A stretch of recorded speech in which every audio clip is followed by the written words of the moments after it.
بسم اللہ الرحمن الرحیم تھا جو نہ خوب بتدریج وہی خوب ہوا، تھا جو نہ خوب بتدریج وہی خوب ہوا، غلامی میں بدل جاتا ہے قوموں کا ضمیر۔ اس شعر میں علامہ اقبال فرماتے ہیں رحمۃ اللہ تعالی علیہ کہ تھا جو نہ خوب، وہ جو چیز غلط تھی، نہ خوب مطلب جو چیز غلط تھی، بتدریج وہی خوب ہوا، آہستہ آہستہ لوگوں نے اس کو صحیح سمجھنا شروع کر دیا۔ ان the beginning, in the past, جس کو لوگ غلط سمجھتے تھے، اور جو فیکچولی غلط تھا، بتدریج آہستہ آہستہ وہی خوب ہوا، وہ لوگ اس کو اچھا کہنا شروع ہو گئے۔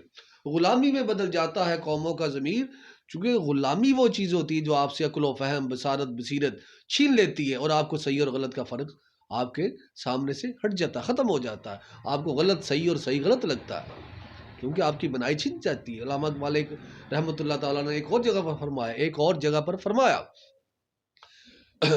دل بینا بھی کر خدا سے طلب، دیکھنے والا دل، نظر والا دل، روشن دل، دل بینا بھی کر خدا سے طلب کہ آنکھ کا نور دل کا نور نہیں۔ تو بات کرنے کا مقصد یہ ہے کہ جو غلامی ہوتی ہے وہ انسان سے اس کا فہم، عقل، بصیرت، شعور چھین لیتی ہے، اور ہم آج اپنے بحثیت امت، قوم، مسلمان اپنا جائزہ لیں معاشرے کا، تو یہ ہم سے چھینی جا چکی ہے۔ ہم ذہنی طور پر، عملی طور پر، پولیٹیکل طور پر، سیاسی طور پر، معاشی طور پر پوری دنیا میں ہم غلاموں جیسی زندگی گزار رہے ہیں۔ ہمارا ذاتی سوچ اور شعور ختم ہو چکا ہے۔ ہمارا پوائنٹ آف ویو، ہماری سوچ ہی ختم ہو چکی ہوئی ہے۔ آج میں آپ سے شیئر کروں گا کہ اسلامی شخصیت سے کیا مراد ہے، چونکہ جب قومیں زوال ہوتی ہیں تو ہر شعبے میں زوال آتا ہے، سوچوں میں زوال آتا ہے، اعمال میں زوال آتا ہے، افکار میں زوال آتا ہے، ہر شعبے میں زوال آتا ہے، تو افکاروں میں بھی زوال آتا ہے، سوچوں میں زوال آتا ہے۔ تو اسلامی شخصیت کا کیا اصل مفہوم ہے، کیا کنسیپٹ ہے، کیا اس کی حقیقت ہے؟ زوال کی وجہ سے، فکری تنزل کی وجہ سے، دین کی دوری کی وجہ سے مسلمانوں نے جس طرح باقی افکار میں ان کے تبدیل ہو گئے، جو اصل تھے ان سے بدل گئے، اس اسلامی شخصیت کے مفہوم کے لحاظ سے بھی مسلمانوں نے خود ساختہ ایک وہ کنسیپٹ گھڑ لیا، اس کو اون کر لیا، اپنا لیا، جس کا اسلام سے تعلق نہیں ہے۔ اسلامی شخصیت حقیقت میں کیا اس سے مراد ہے، اور آج ہم کیا سمجھ رہے ہیں؟ آج ہم یہ سمجھتے ہیں اسلامی شخصیت وہ ہوتی ہے جس کا ایک مخصوص لباس ہو، اس کے مخصوص ایکشن ہو، اس کے ہاتھ میں تسبیح ہو، ٹوپی ہو۔ بلا شبہ یہ ایک پارٹ ہے، میں اس کی مطلب یہ بالکل ایک اسلامی شخصیت کا ایک جز کہہ لیں، یہ ہے۔ کیا یہ مکمل صرف یہ کرنے سے ہی کیا شخصیت اسلامی بن جاتی، یہ سوال ہے۔ تو اس کو کیا میں اور آپ اسلامی شخصیت ہیں؟ اس کا جواب دینے سے پہلے ہمیں اس بات کا جواب دینا پڑے گا، اس بات کو جاننا پڑے گا کہ شخصیت سے مراد کیا ہے۔ جب شخصیت کی سمجھ آ جائے گی، پرسنالٹی کی سمجھ آ جائے گی، اس کے مفہوم کی، کنسیپٹ کی سمجھ آ جائے گی، پھر اسلامی شخصیت کا بھی ہمارے لیے جاننا آسان ہو جائے گا کہ ہم اسلامی پرسنالٹی ہیں یا نہیں۔ ہیومن پرسنالٹی دو چیزوں پر مشتمل ہوتی ہے، سوچ اور ایموشنز۔ ہیومن انسٹنکٹس، جبلتوں پر اور سوچ پر، اور اس میں مطلب یہ انسانی نفس، ہیومن باڈی بھی اس کو اس میں آپ انکلوڈ کر لیں، انسانی سوچ، انسانی جبلتیں، ایموشنز، خواہشات، اور فزیکل باڈی، انسانی نفس۔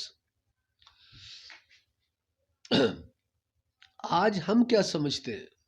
ہم اس فزیکل باڈی کو، انسانی نفس کو، اسی کو پوری پرسنالٹی سمجھتے ہیں، اور یہی وجہ ہے کہ ہم اسی کی بناؤ سنگار پہ، اسی کی ڈیولپمنٹ پہ، اس کو زینت اور آرائش، زیبائش و آرائش، اسی پہ سارا زور لگاتے ہیں.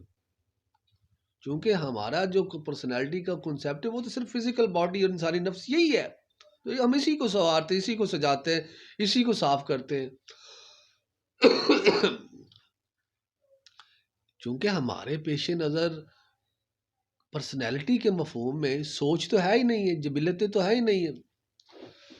کہ جب ہم نے اپنی پرسنالٹی کو ڈیولپ کرنا ہے، خوبصورت کرنا ہے، جس طرح ہم اپنے باڈی کو صاف کرتے ہیں، اس کو خوبصورت کپڑے پہناتے ہیں تاکہ ہم اچھے نظر آئیں. چونکہ ہم سمجھتے ہیں انسانی پرسنالٹی تو صرف باڈی کا نام ہے، تو ہم اس کو سنوارتے ہیں.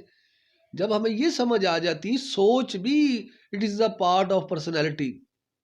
بلکہ مولانا روم علیہ رحمہ رحمۃ اللہ تعالیٰ نے تو یہ فرمایا کہ انسان تمہاری اصل پرسنالٹی، تمہاری اصل ذات، تمہاری اصل شخصیت تمہاری سوچ ہے، نہ کہ ہڈی اور گوشت.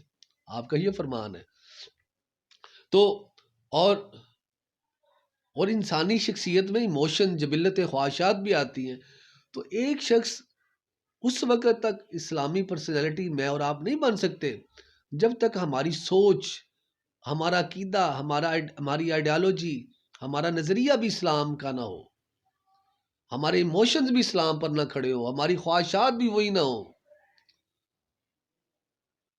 جو اسلام کے مطابق ہے. حدیث مبارک ہے نا، اس کا مفہوم آپ سے شیئر کرتا ہوں. آپ صلی اللہ علیہ وسلم نے فرمایا، اس کا مفہوم یہ ہے کہ تم میں سے کوئی شخص اس وقت تک مومن نہیں ہو سکتا، ایمان والا نہیں ہو سکتا، جب تک اس کی خواہشات، اس کے مفہوم آپ سے شیئر کر رہا ہوں، اس کی خواہشات، اس کے جذبات اس شریعت کے تابع نہ ہو جائیں جو میں لے کر آیا ہوں. یعنی کہ اس کے جذبات بھی اسلامی ہوں، اس کی خواہشات بھی اسلام کے مطابق ہو، اس کی سوچ بھی اسلام کے مطابق ہو، اس کا ظاہر بھی اسلام کے مطابق ہو، پھر وہ اسلامک پرسنالٹی بنتا ہے. اور ہم یہ سمجھتے ہیں صرف شلوار قمیض پہننے سے، تسبیح ہاتھ میں پکڑنے سے، ٹوپی ہاتھ میں پہننے سے ہم انسان اسلامی اور مذہبی اور دیندار بن جاتا ہے. بلا شبہ یہ اس کا ایک پارٹ کہہ سکتے ہیں آپ.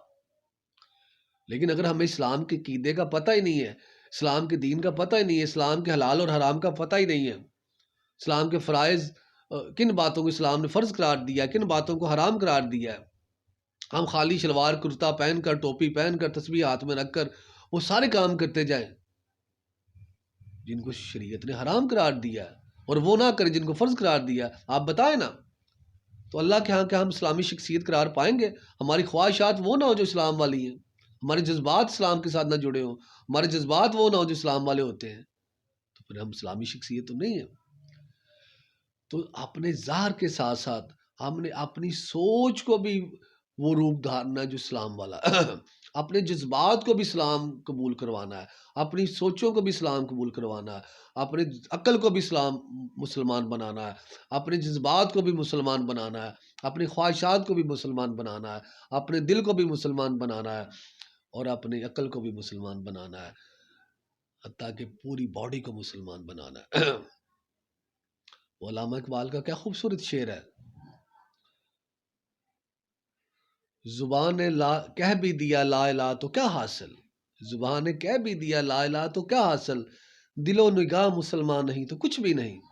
اگر تمہارا دل مسلمان نہیں ہے، تمہارا دل جھکا ہوا نہیں ہے، تمہارا دل اوبیڈینس نہیں ہے، تمہارا دل اللہ کی حکم پر چلنے کو تیار نہیں ہے، تمہاری نظر اللہ کے لیے جھکنے کو تیار نہیں، تمہاری نظر اللہ کے حکام کے سامنے باغی ہے، سرکش ہے، تمہاری نظر فرما بردار نہیں ہے، تمہارا دل فرما بردار نہیں، تمہاری نظر اللہ کے حکم کے آگے جھکتی نہیں ہے، تمہارا دل اللہ کے آگے جھکتا نہیں، تمہاری نظر مسلمان نہیں ہے، تمہارا دل مسلمان نہیں، تمہاری عقل مسلمان نہیں ہے، تو منہ سے لا الہ الا اللہ پڑھ لینے سے کیا ہوتا ہے؟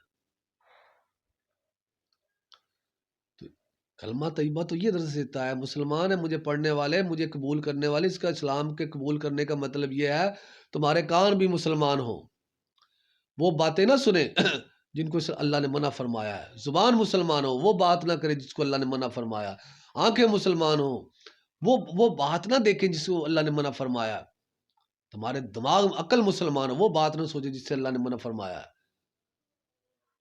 تمہارا دل مسلمان ہو وہ خواہش نہ کرے جس سے اللہ نے منع فرمایا. یہ ہے کلمے کی ڈیمانڈ، یہ ہے اسلام کی ڈیمانڈ.